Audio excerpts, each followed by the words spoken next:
वो बीमार 35 ना 36 हो गया कि सर? हाँ, उनका बीमार। कहाँ दिखाया इससे पहले? पहले हम यहाँ आया वो जीवन ज्योति का और ग्वालपारा में भी दिखाया है? और ग्वालपारा में भी देखिए सर। नहीं। इधर में आके अभी तो पेशेंट तो ठीक है ना? हाँ। अच्छे से है? घर कब तक जाएंगे आप लोग? कल तो डॉक्टर ने बोला था कल जाने के लिए बोला था, रिलीज हो गया ना।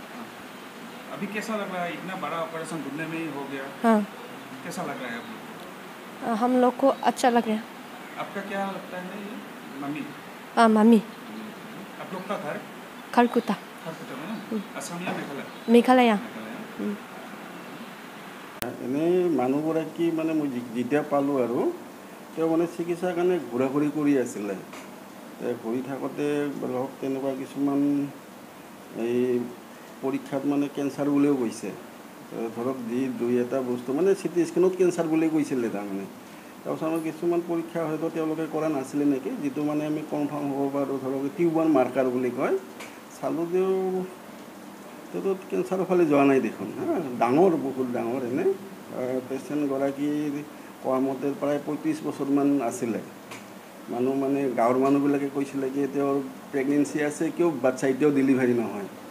গোটেইখিনি চালোঁ, চাই চিতি পেলাই এটা সাহস কৰিবলৈ কৰিলোঁ আৰু। এইটো আমাৰ গোৱালপাৰাৰ পৰা পঠাইছিলে, গুৱাহাটীলৈ পঠাইছিলে। এই গাৰো পৰিয়ালৰ মানুহ হয়, আমাৰ বাক্সালপাৰা কৰি পেলাই ওচৰতে হয়।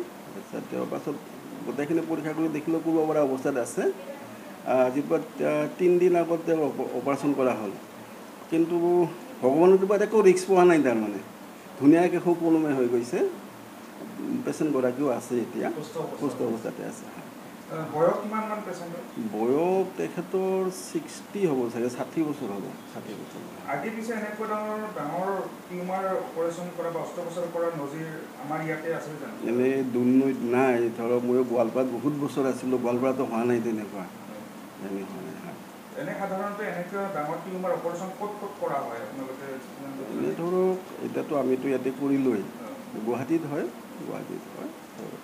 তাৰ আগতে ধৰক আমি কিছুমান পৰীক্ষা কৰি লওঁ, যিটো মানে আমি কওঁ যে কেঞ্চাৰৰ অপাৰেশ্যন আমি নকৰোঁ এনেকুৱা ঠাইত। তো কেঞ্চাৰ বুলি যদি নহয় তেতিয়াহ'লে আমি মানে মনত সাহস লৈ কৰোঁ আৰু গোটেইখিনি তেনেকুৱা।